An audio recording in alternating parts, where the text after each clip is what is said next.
Kumusta sa lahat mga kaplantwin? Ipapakita ko sa inyo ngayon ang halaman na sinasabi sa mga Feng Shui expert na maswerte sa darating na taong 2026. Tulad nito, isa na dito ang Aglaonema. Kung napapansin nyo, kulay pula siya mga kaplantwin.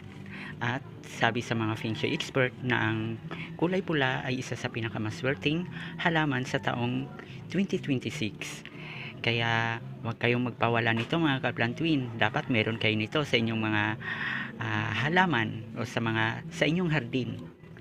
Tulad nito, isa rin ito sa maswerte, ang rubber tree.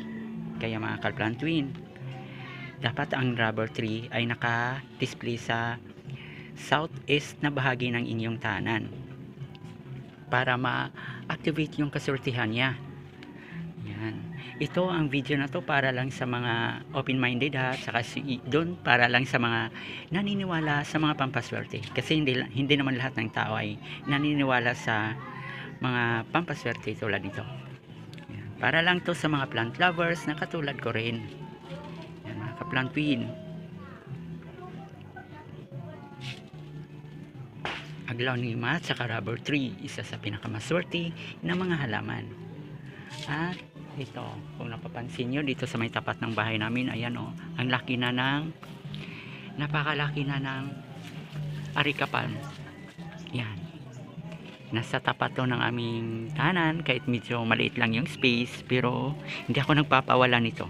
At ito ay napakaswerte ring halaman, kaya ito tiyak na magdadala ng positive energy kapag meron kayo nito sa inyong tahanan, sa inyong bakuran. Yan, kaya wag rin kayong magpapawala nito mga kaplantwin, dahil subok ko na rin ito. Subok ko na itong mga pampaswerteng halaman na to. Hindi nyo naman mapapatunayan yan kapag hindi nyo subukan. Yan. Yan lang muna sa ngayon mga kaplantwin. Maraming salamat sa lahat ng mga nag-subscribe at saka nagla-like sa lahat ng mga video ko. Kahit na minsan na lang ako makapag-upload dahil sa napaka-busy talaga. Medyo busy sa buhay. Maraming salamat mga kaplantwin. God bless everyone.